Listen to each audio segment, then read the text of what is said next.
Hello and welcome to this session titled Mind Over Matter. My name's Rachel Thiemann and I'm an educational consultant with over 20 years of experience. And I specialize in topics such as leadership, diversity and inclusion, and especially in wellness, including stress management, resiliency, mindfulness, those topics, and various different areas of wellness and personal improvement. Both for educational seminars, webinars, and online courses. So I'm doing today what I love to do and introducing a new group of people to some new pieces of information.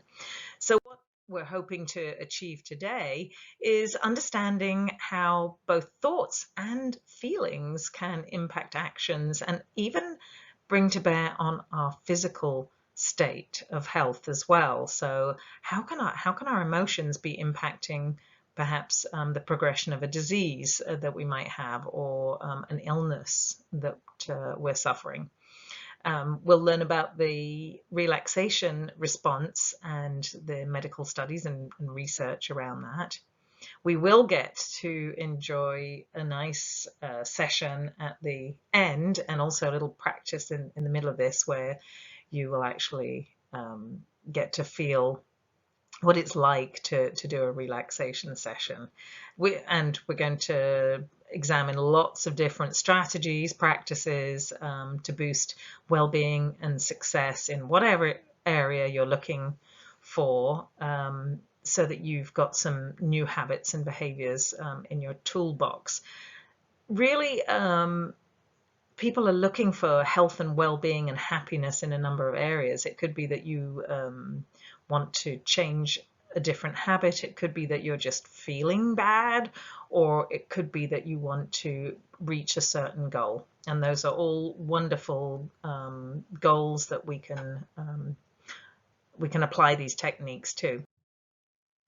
I wanted to start by just acknowledging where many of you are at this time, and the context is obviously the pandemic and possibly working from home and things just not being the same, not able to do the same things and in the same way, and worrying and being uncertain about the future as well.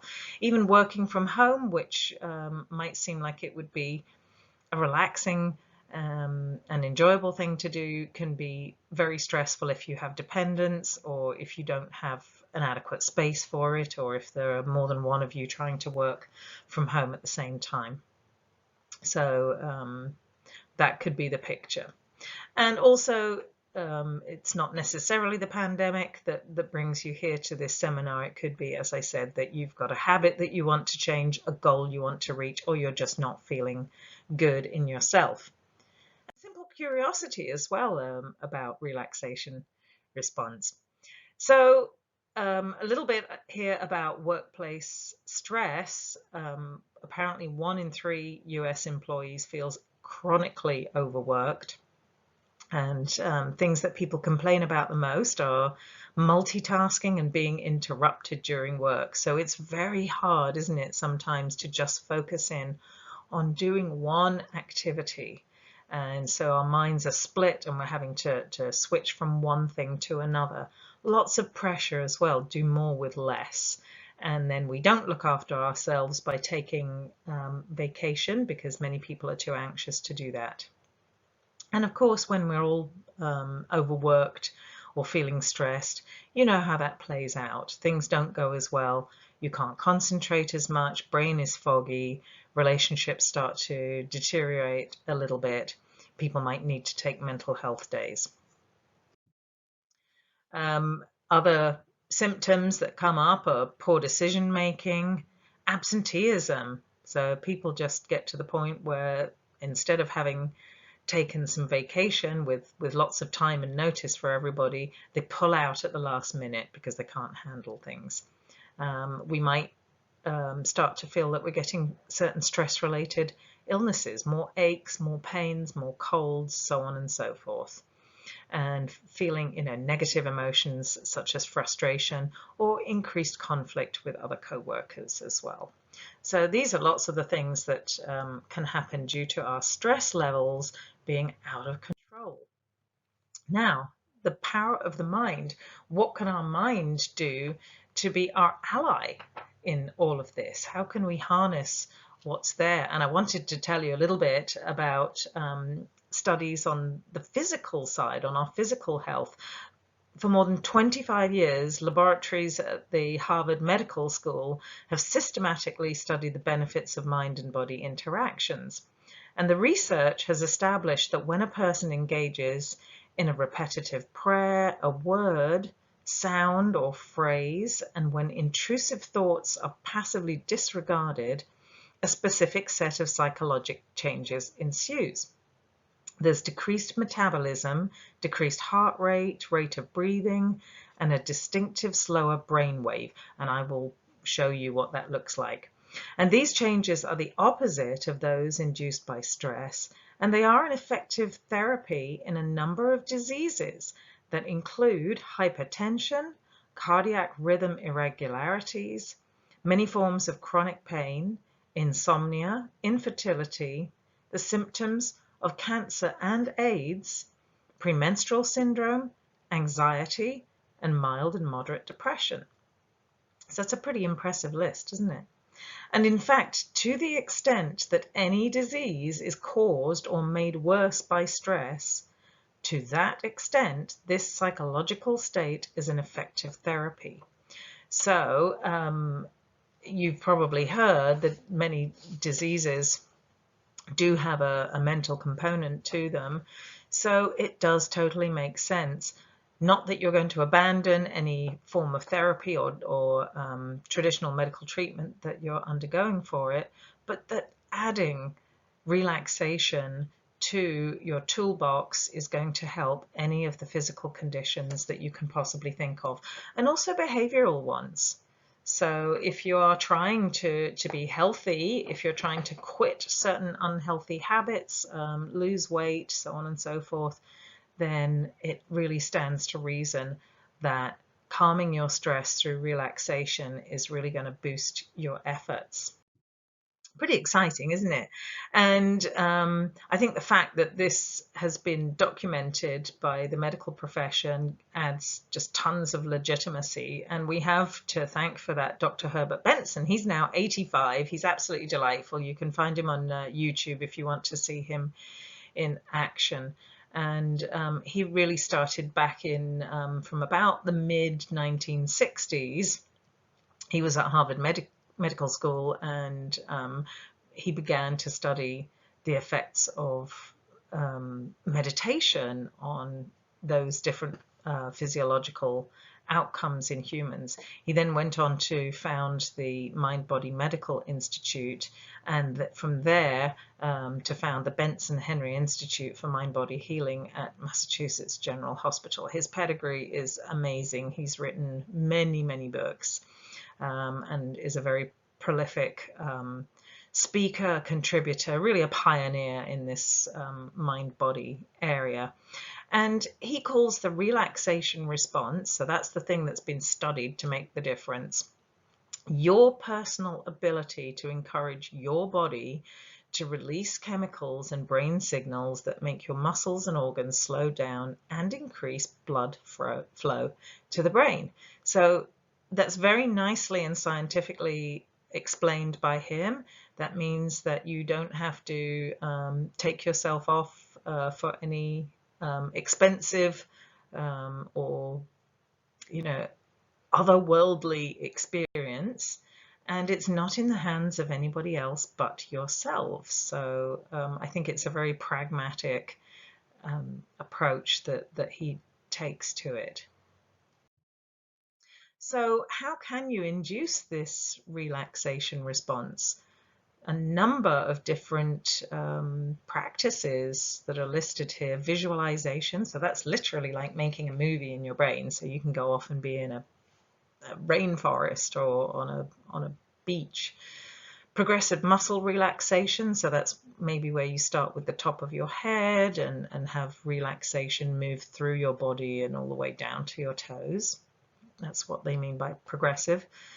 Energy healing, That is usually something that is done by somebody else, but if you yourself train in Reiki, for example, you can apply that to yourself. Then there's acupuncture, massage, breathing techniques, prayer, meditation, tai chi, qigong, and yoga. And you can also achieve it by removing yourself from everyday thought and choose a word, a sound, a phrase, a prayer, or focus on your breathing. So lots of very self-help ways that you can actually experience these benefits. Here we are with the brain waves. So the top one, the beta wave, this is how we spend most of our time. And it kind of makes sense, doesn't it, that we would be very focused, that we would be able to switch focus. It would be kind of jumpy because we're taking in a lot of information. We're at a very conscious level, and thinking and receiving a lot of different information that we're synthesizing and then putting out as well. Alpha state is really where the magic begins and where we start to see this calm relaxation response. And that's through one of the exercises, practices like breathing or meditation. And theta is a development of that. Theta is the deepest, not the deepest, but a deeper level that people can get to. So I just wanted to let you know, we've talked about different practices being what induce the alpha wave phenomenon, but this is a state that our brains like to fall into naturally. And I'll give you an example of that. Have you ever got into your car and then a little while later you get out at the destination and you think, how did I get there? Because you were daydreaming the whole way, and yet you obeyed all of the road signs and traffic signals, and you didn't crash into anybody and do anything else adverse. So I like to reassure people, and especially because we're going to do a session later and I might have you close your eyes, I want you to understand that this is not an out of control state where you're unconscious, where you wouldn't be able to get back from it. If you can't get stuck in this. Your brain is totally still in control of everything that's very important to you. Sometimes we daydream, don't we? And somebody might be trying to get our attention, and all of a sudden you come to and realize that someone's saying, so did you not hear what I just said? Oh, sorry, I was in an alpha state. So there it is. Many roads to relaxation. So not only could you deliberately put a headset on and go lie down and say, I'm going to practice my deep breathing, or I'm going to meditate, or I'm going to listen to a guided relaxation, but this might be something that happens when you are running. People report that, don't they, that they get in the zone when they're working out and particularly running. It could be that you drift off during a massage session, or something that you would have thought would take more concentration, like detailed artwork, a craft, or doing gardening, chopping vegetables, reading, just sitting, staring into space, listening to music. Lots and lots of different ways that are all going to achieve what Dr. Herbert Benson was talking about, that fantastic and healing relaxation response. So really it's up to you to choose how you want to get there. I also want to talk about different techniques for capitalizing on the power of your mind, because untapped, our minds can run all over the place. And I think we know what it feels like to be our own worst enemy, where we don't get things done. We might sabotage ourselves. We might not live up to our potential. We might start and not finish things. We might procrastinate. We might be subject to either a low mood or just not thinking in the most productive way. So here are some techniques, and none of that is wrong. You're not doing anything wrong. You're just being a human being, by the way. So I like to think of these as techniques that you can use to counteract some of just that autopilot, natural way we have of behaving, and to set us more on a road to a chosen outcome. And that outcome could be, as I said, a mental state. I would like to think this way. An emotional state. I would like to feel this way. It could be something external, a goal that we want to achieve, something we want to have. It could be a way that we want to be as a person. It could be that we want to change. So what are some of these techniques that we can use to be a better friend to ourselves and to have greater success? So one of these would be to create greater focus. If you fail to plan, then you plan to fail. So what is your plan? Why are you doing what you're doing? Are you doing what you want to be doing? So how do we create that focus? And I'm going to talk about triggers. Triggers are those things which help us to stay on track, to get on track and stay on track at regular intervals or in specific situations or specific places. So how can we create the most helpful set of triggers? And also, how can we remove triggers that make us derail and do the opposite of what we want to do? Can we work on our core identity? Very often we're not doing what we want to, or not being or having or feeling what we want to, because we just don't think it's for us. You might have heard of imposter syndrome, or we might just lack some self-confidence, or we might just feel like, well, that's for other people, but not really me, because I haven't done that, or I can't do that because. So you can be as busy as you want, but you won't get where you want to if you don't feel that you deserve it. How can we use humor and laughter to enliven us and to give us energy and positivity? And then we'll get to, what is mindfulness and how to achieve the relaxation response.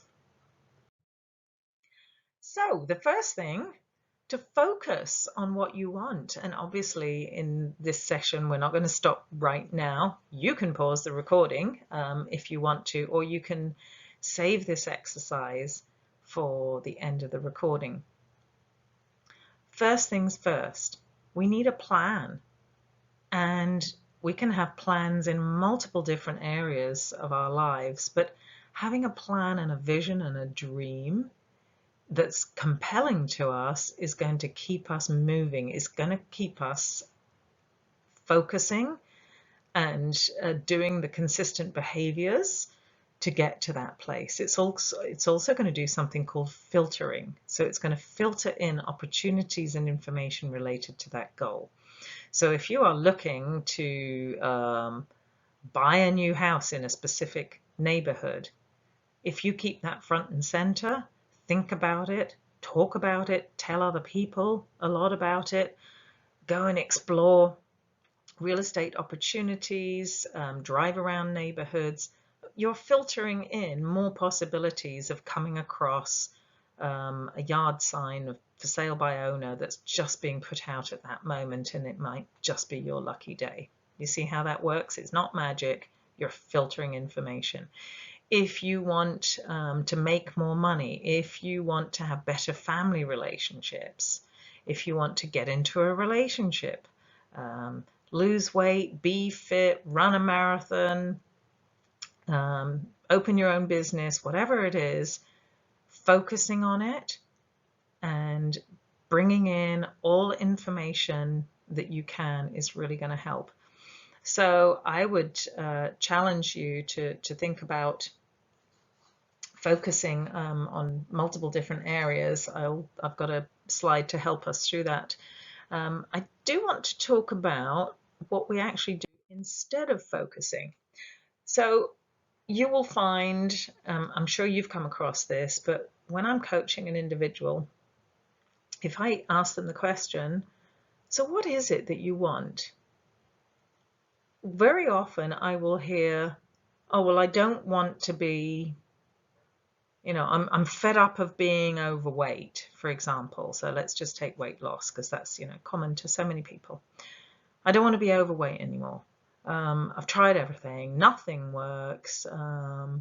or it's just things that I don't want. So do you see what we've done already? We've started to talk about why they don't have this goal, how hard it is to get, what they've been doing wrong, why they can't have it, and what they don't want. So the antidote to that is to focus back on what you want. And our brains can be a little bit negative about this, and just catch yourself when you think about this thing that you want. I want to lose weight. Then have a look at why. What will that feel like? Specifically, what will your body be able to do or feel like? How will it look? What emotions will you experience? What will you hear other people saying? What will you see other people looking at? Focus more on what that experience will be like. And every time that little bit of information comes in, oh, but it's been so hard. Oh, but let's face it, I won't stick to a diet. You keep veering off in the opposite direction. So keep veering back to that future vision and that future goal. And just remember, all you're doing, you're not doing it wrong. You're just catching your mind going into all of the noise that it has, and you need to stay focused on the vision and the picture and the emotion of why you want this thing and what it'll be like when you're in that future, when you have that.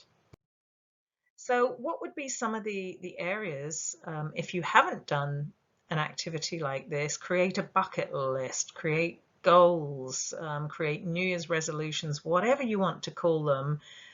If we have these ideas of what would be good for us, what we would enjoy, what we want, what we should do, a little bit of a to-do list as well, we are more likely to accomplish it. So after the session, either stop the session right now and jot down these 6 headers: your health and energy, your relationships and family, your finances and responsibilities. That includes our assets, our home, our legal paperwork, wills, taxes, anything there.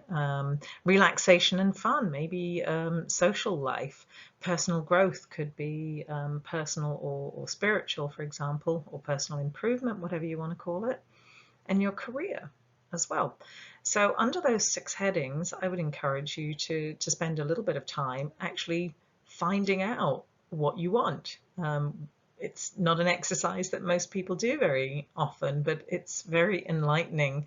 And then information and opportunities will start to come to you as you write down these things, as you articulate them, as you dream about them. So I talked about triggers. Triggers are really helpful for getting us to change behaviors. So very simple trigger is a to-do list, isn't it? And we can also make that something visual as well, where we might put up a little board as well. I don't know about you, but having a notice board somewhere in the house, and perhaps a letter there that came through from the school, or a coupon that I want to use, or a flyer for a new restaurant that we want to try. Those visual triggers can be really useful for you. So what are some other examples of triggers that are going to help us to remember and do a certain thing? So you've said that you're going to go out for a run today. If you put the running shoes in the middle of the floor, so that as you get up from your desk and go towards the bathroom, or they're right near the refrigerator somewhere where you're going to almost stumble across them, that will remind you that you've set the goal to go running. So you can think of many other cues that you could substitute instead of running shoes, right? Put that thing right in the way where you're going to find it. You might have decided, oh, I really should, floss more regularly. Well, put the floss picks out and put them on the bathroom counter so that you see them, so that they're easy to get there and they will jog your memory. Keep a birthday list visible if you want to be better at mailing cards to people, or in some other way, buying a gift for certain people. Put the list out, make sure that you look at it. Healthy eating, very easy to go and raid the fridge. Working from home, I know, has caused a lot of people to put on weight, but what if you bought a bag of carrots or a bowl full of apple slices down and put them next to your desk, so you were just trying to get more portions of fruit and vegetables in. I found that with my children, I've got two boys aged 11 and 14, and if I put a fruit bowl or a cut up plate of fruit in a place where they are, then they will eat more fruit. So these reminders really help. Vision boards, if you've ever done one, they're very fun. So you might cut out pictures from magazines and stick them all over a board and keep looking at it. If you've got aspirations and goals, what is that move that you want to do? Do you want to move to another house? Are you working on getting another car? Do you want to redecorate? Are you working on a new exercise regime? And having pictures, nice brightly colored pictures of stuff, makes it just so much more real. Time triggers are really helpful as well. So a to-do list actually becomes a series of appointments, and you can use various different apps for that, can't you? So if you're working on one project, you get a little alarm letting you know what your next task is that you wanted to do. So time triggers are really great. They kind of insert themselves into our experience. I'm sure you can think of more triggers that would be great for you to help you achieve your goals. I always recommend to everyone that they establish two different places. Our physical surroundings are tremendously important to how we feel about everything and how we accomplish things. It's very important for you to have a power base. So the place where you plan and organize, that's over on the left. It might be very pretty, or it might be very high tech, and it might have multiple screens. It might have all of the bells and whistles and the technology that you need, or it might be a contemplative place. But it's really important to have somewhere where you feel like a success, where you can plan, where you can see yourself being successful and getting things done. The other place that's really important for us to have is a sanctuary, a place where we can daydream, a place where we can do that relaxation response, a place where we can unwind and take a brain break and feel like we're giving ourselves some much needed time off and rest and recovery. So for some people, you might be able to combine all of these in one space. For other people, it might be a tiny corner of a room, or just a little spot under the stairs in a small and crowded space. But try and find yourself those two places. It will really help you to power up and also to power down. And we need to have that balance. We need to have both of those places. We need to have the being and thinking and feeling place, and we need to have the doing place, and we need to feel that we can be successful in both of those. We need to remove triggers. So if we're on a diet, or if we're embarking on a new eating regime, get rid of all of the stuff that you don't want to break your diet with. Just toss it out or put it all in a box and stick it in the attic and make it really, really hard to access. Same with booze. If you're trying to cut down on drinking, just give it all to a friend to look after for a while. Eat that frog. Okay. This is a great book that talks about doing the hardest thing of the day early on, because guess what? If you know that you were supposed to work on a specific project and there is evidence of it, so you're going to clear up your filing or you're going to tackle a pile of clutter, it's going to still be there as a trigger. So it doesn't matter how hard you're trying to achieve all of the other goals. If you keep seeing that trigger of the thing that you haven't done, that's all your brain really can deal with all day, and it's an underlying drain. So I would encourage you to get rid of anything that's a physical trigger that makes you feel guilty, embarrassed, ashamed, overwhelmed, stressed. Just deal with it. Avoid certain people. It could be that you need to just stay away from or steer clear of people who cause you to feel unwanted emotions. Might just be a good time for a break or to limit your interactions with that person. And then the next thing to do is a little bit like eating that frog, confront your difficulties. So all of us worry, and we should. Um, but very often that worry is just in the back of our mind in what we call rumination. So we know that we don't feel good about a certain aspect of our lives, but unless we bring it out in the open, it's literally going to sit there like a background program and chew up our attention. So I would advocate that everybody just takes 10 minutes, grab a pen and paper, and just write down anything that comes to mind that you don't feel good about. Work through the problem, define it. I'm feeling X because of Y. This is what I think is happening. Reframe means perhaps look at it in a different light, summon resources. Well, what can I do? Well, I could talk to this person, or I could just sort this out myself. I could make a phone call. I could tackle this project, and then you end up with the next action. So you won't be triggered constantly into a negative state of mind if you've actually said to yourself, all right, I have something in my life that I don't like, and here's what I'm going to do about it. Then you're free to focus on other things. Core identity. So I did talk about how well any of your efforts are going to work out if you just don't feel like you are capable of doing this. Very often people work tremendously hard and then just end up back in the same place where they were. So we hear about people, don't we, who win the lottery, but then they end up blowing all of their money. They spend it all, or they give it all away, or they make disastrous investments, and they end up, or in their eyeballs, up to their eyeballs in debt.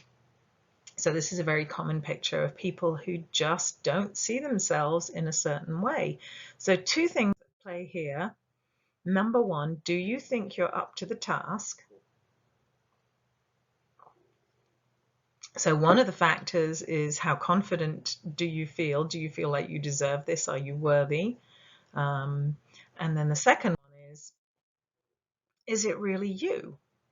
So when people are thinking about, getting into a relationship or having children or being in a happy marriage or quitting a habit like drinking and becoming sober, or taking on a job perhaps in a field that is not traditional for their age or their gender or their social or educational background. If people really don't feel like they belong in this situation, then it's kind of hard for them to make a success of it. And I have a little exercise from something called neurolinguistic programming called a new behavior generator, and I just wanted to go through this with you all. So I'm going to have you close your eyes if you feel comfortable with doing that. You're not going to get into any trouble with this. You don't need to stop operating machinery. Presumably you're sitting at a desk or a chair, or even sitting on a couch, and you can just take it easy and close your eyes for a minute. So I'd like you to think about a cherished goal for yourself. It could be that you want to become healthier in a certain way. It could be that you want to have a better relationship. It could be that you want to get more organized about things. It could be that you want to have more confidence in public speaking. So just think about the behavior or the whole lifestyle that you would like to achieve.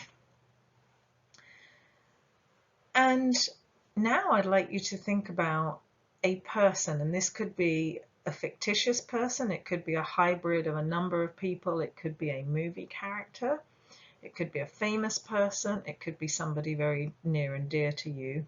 Think about somebody who is a role model for you in that behavior. And now I want you to picture them living that certain way or being that certain way or doing that specific behavior. So you can observe the way that they move, the the way they speak, the actions that they take in order to have or be this thing that you want. So there's somebody out there that's already doing this thing that you want to be. So just observe them as if you're sitting in a dark movie theater and watching a movie. And I wonder if you can notice perhaps what kind of energy comes off this person. And now I want you to imagine that you're going to step into their role, that you're going to play act being that person. So perhaps you see yourself as a very high-powered, successful business person, and here you are sitting behind a desk, you're at a computer, you're able to confidently make decisions, reach out to people, speak with conviction, so on and so forth. Or it could be that you're thinking about somebody who's very loving and carefree in a relationship and has a great enjoyment of being with other people. It could be that you see somebody who makes great choices with their healthful behaviors. So you're observing that person for a little while, seeing how they live their daily life. How do they move? How do they hold their body? And then imagine that you're going to step up and into that movie screen and imagine that you're taking over their role. Now you're looking out of the movie and back at the audience, and you're the one walking around the kitchen, running around the neighborhood, taking calls at your desk, sending those emails, speaking in that meeting. And just live that role for a little while and feel, does it change your posture? Does it change the way you speak? Does it change the way you look at people? Does it change the way you feel? I wonder if you can actually feel those physiological changes of what it's like to be that person who's successful at something that you would like to be. And just take a deep breath and imagine that as you're playing that role right now and you're feeling that enhanced poise and posture and way of being, that you would be able to re-access that and imagine that you could play act being that kind of person and doing that kind of behavior anytime you wanted to. So anytime you remember, and what would be a trigger for remembering that? Would you need to take a little picture of this person and tape it to your computer? Would you need to give yourself a reminder, a trigger on an app, for example, so that you could step into that person and that energy of that person? All right, so coming back, I'm going to have you just open your eyes. Hopefully you enjoyed that, and that will be a successful little strategy for you.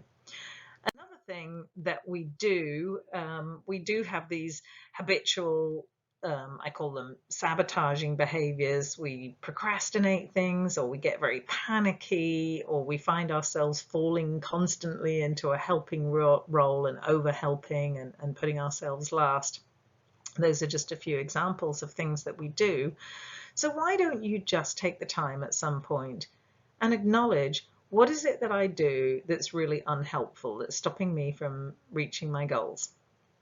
And then make sure that you're treating yourself kindly over it. You're not being overcritical, but just notice when you're doing it and say inside your head, you don't have to tell anybody else, but just say, oh, here I go again. There I go, putting everybody first. There I go, not being able to say no. There I go, procrastinating. Okay, and now I should just go 5, 4, 3, 2, 1 and jump in. Or I should just say, do you know what? I can't do that right now. Or could you help with that? Or when you're getting panicky, you could say, all right, I need to breathe. 5, 4, 3, 2, 1. So just think of a small strategy. So just become aware and make light of and just call out those sabotaging behaviors on a regular basis without feeling terrible, without being very critical and judgmental of them. All right, now we're going to move on and talk a little bit about laughter, and then we will get to our relaxation session. I wanted to talk about laughter because it's really incredibly important for releasing good chemicals and for helping our mind and body to stay on an even keel. I love this phrase from Mark Twain. The human race has only one really effective weapon, and that's laughter. The moment it arises, all of our harnesses yield, all of our irritations and resentments slip away, and a sunny spirit takes their place. And that's so true. It really can diffuse any difficulty and give perspective. So how do we do that? Well, find more opportunities to laugh. Find the things that you think are funny. Find the gifs, find the small clips on YouTube, whatever it is. Transfer your injustice into absurdity. Imagine that you're in some kind of sitcom or show that's just ridiculous. So anytime you find yourself feeling irritated or despondent, then just make it funny. Apply the concepts of Aikido. Just fall into whatever situation is happening and make it ridiculous. Poke fun at yourself and find ways of creating fun at work. So can you build in a little bit more humor and socialization? I know a lot of people like to take a few minutes at the beginning or the end of a Zoom call, or to just have a little bit of socializing, have people post some pictures, play a word game, throw up a picture and ask people to caption it, or literally just schedule a water cooler Zoom for 15 minutes where people can hang out and talk about stuff, with a rule of no pandemic, no politics. A few resources here for being more lighthearted. All right, let's talk about mindfulness. Great mental strategy. What does mindfulness do for us? It pulls us out of being unaware that we are flitting from task to task and not really being relaxed, and it helps us to stop, breathe, think, reflect, and be present. So instead of just being mindless and on autopilot and do, we can be wherever you are, be all there. I'm sure you can think of some triggers for mindfulness. Whenever you see a certain color, or whenever the time is a particular, the top of the hour, for example, whenever you get up to go to the bathroom, some kind of trigger that has you just stop. How am I doing? How is my day going? How would I like it to be different? Am I achieving what I want to? So just check in with yourself. Also, here are some other things that mindfulness does mean: maintaining a moment by moment awareness, to accept without judgment. Oh, that's an interesting one. To take in information and to not be binary about it. Binary means it's good, it's bad. I agree with it, I don't agree with it. It's right, it's wrong. It's good for me, it's not good for me. So to stop being binary about stuff, just watch things happen and accept them and don't judge them. Be present. Look at the second one of those. Be present to whoever you are with. How many times are we looking at our phones or looking at our computers or in some other way distracted and not really focusing on the person who needs and deserves our attention right now? And modern technology has made that very prevalent. And to stop multitasking and just do one thing properly instead of switch tasking between a couple of different things. Do until done and then move on. So silence the intrusion of incoming email if we just need to concentrate on something for a while. So slow our reactions even speak slower, move slower, be slower to respond to what people are saying. Practice 1 minute of breathing. So easy just to close your eyes and just breathe for a minute. Be aware of your surroundings. Just stop. Look at a meeting. Watch the other people in a Zoom and be aware of what's going on.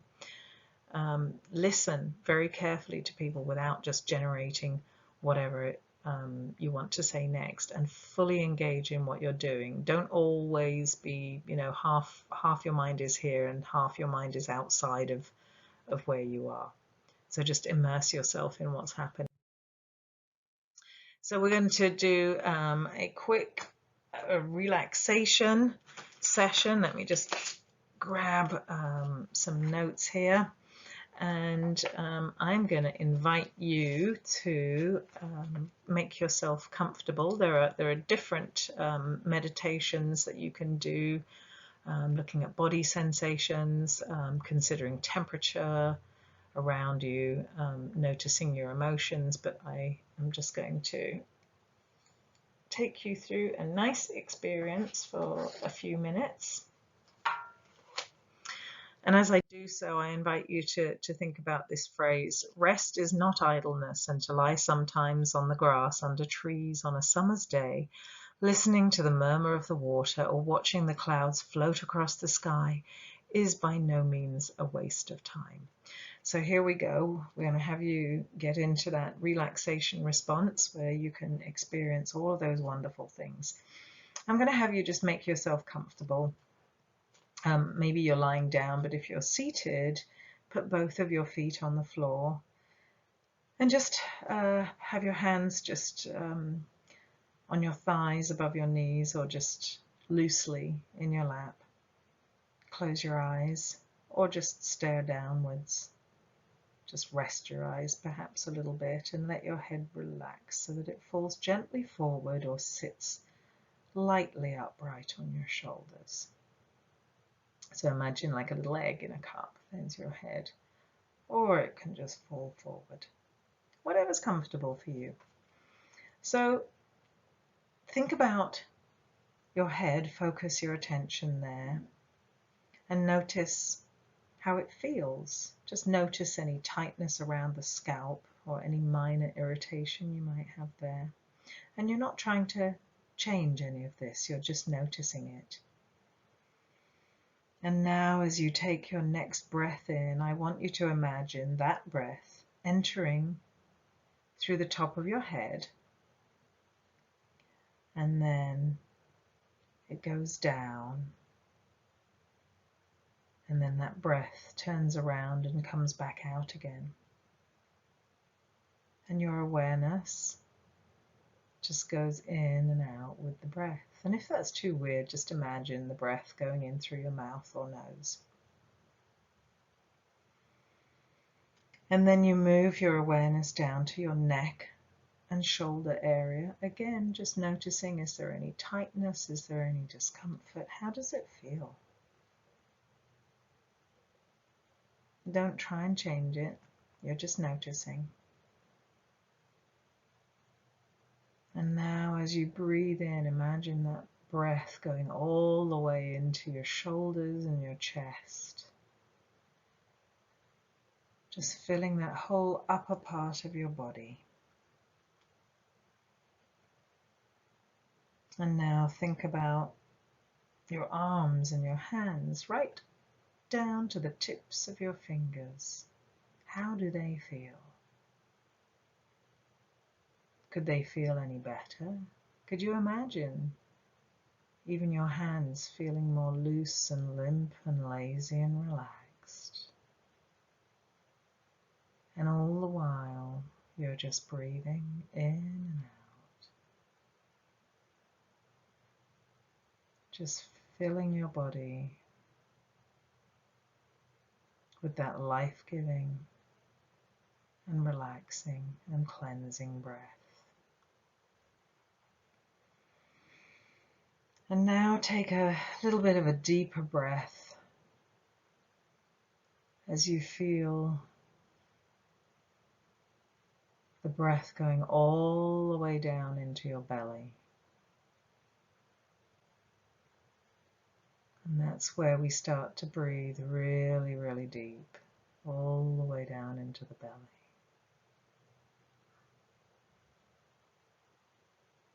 And just notice your spine and how your back feels. And I wonder if you can imagine just letting go just a little bit of the tension that you feel in that structure. Just allowing the muscles to relax all the way up your back. And all the time gently, just very gently breathing in and out. And now, as you breathe in, the breath goes all the way into your legs, down past your hips, your knees, and all the way down to the soles of your feet. And you might want to just adjust position so that your legs, your hips, your knees, your feet feel as comfortable and relaxed as they possibly can.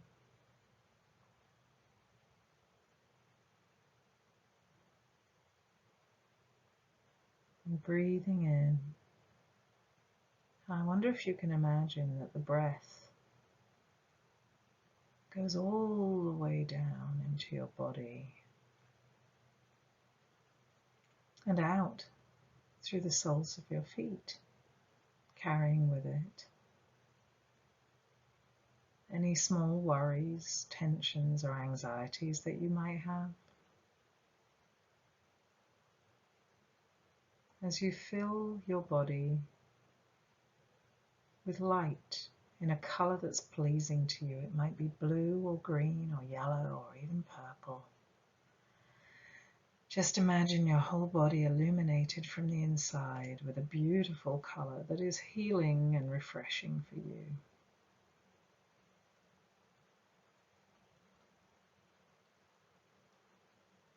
And this is the very first level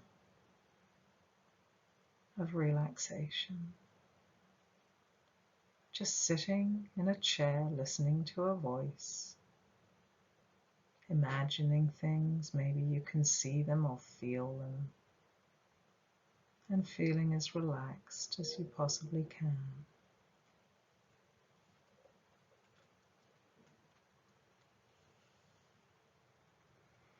And now you're so beautifully relaxed, nobody wanting anything, nobody expecting anything, and absolutely nothing whatsoever for you to do except relax. And just let your mind and your imagination drift, feeling lazy, easy, and comfortable. Imagine that you're standing on the terrace of a beautiful old house, like a country mansion, and you feel the sun on your head and shoulders, not too hot, just comfortable. And there's a gentle breeze playing against your skin. And as you look around you, you notice an elegant marble flight of stairs, 10 broad steps leading down into a beautiful sunken garden, a garden where you sense peace and well-being and comfort. Make that really vivid in your mind. And in a moment, I'm going to count down from 10 down to 0. And as I count all the way down to 10, 9, and down to 0, I want you to imagine that each number is a step down on this beautiful staircase, a step down towards this beautiful garden. And each step you take is another step down into deeper and even deeper levels of relaxation, so that by the time I get to 0, you will be as deeply relaxed as you can ever imagine, while still being able to hear and respond to the sound of my voice. 10. Take the first step down now, relaxing and letting go.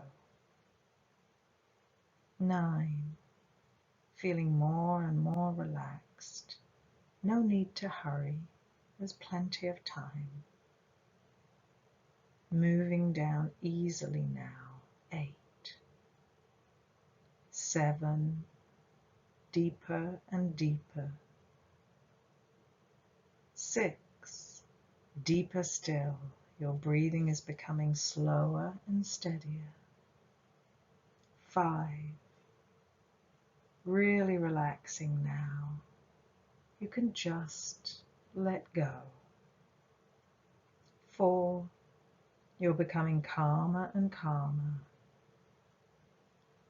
3, calmer still now. 2, more and more relaxed. 1, all the way down now to 0. And now you find yourself in this wonderful garden, and you can feel the softness of the newly cut grass beneath your feet, as the scent of masses of brightly colored flowers seems to envelop you. And then there's the gentle sound of birds singing. And this is a magical place, stretching as far as the eye can see. And then you hear the sound of water. There's an ornamental fountain with trickling water.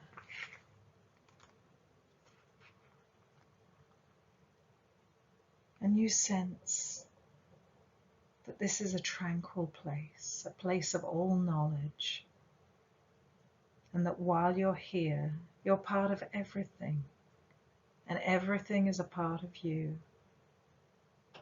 And you find it easy, so very easy, to open your mind and to let go of any barriers to memory or learning.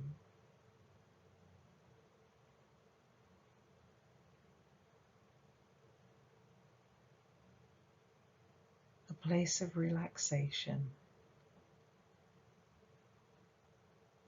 where you can just relax and feel good, feel safe, and just rest.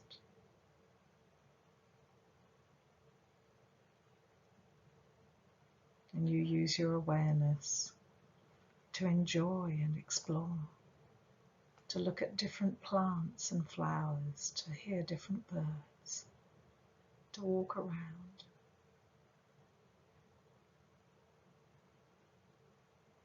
And then you hear a bell. The bell that's bringing you back to where you need to be.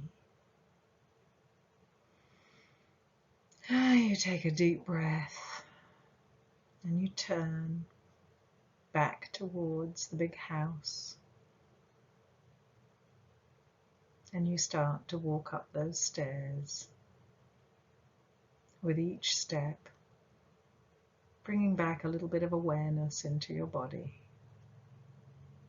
1, 2, 3, 4, becoming aware of sounds around you. 5, awareness coming back into your body. You can feel your limbs. 6, 7, 8, you feel the temperature around you. 9 and 10. Opening your eyes when you're ready, and just knowing that you've enjoyed a very short period of time in the relaxation response. All right, so I just wanted to share with you some of the apps that I enjoy with different guided relaxation sessions, meditations, whatever you'd like to call those. The one at the top left there is called Headspace. Then there's Insight Timer up there on the top right. There is Calm, and one that I really enjoy is Fabulous, because that lets me add new habits and track them as well as doing and get coaching messages as well as doing relaxation. So I strongly would recommend, if you're interested in pursuing this as a practice, to find an app that works for you. And all of these are free with then in-app purchases if you want to do them. So lots and lots of tools for helping you out. So I hope you've enjoyed this session. And just in closing here, the present is the only time that any of us have to be alive, to know anything, to perceive, to learn, to act, to change, and to heal. So enjoy lots of moments of now as you practice the relaxation response. All right, enjoy the rest of your day. Bye.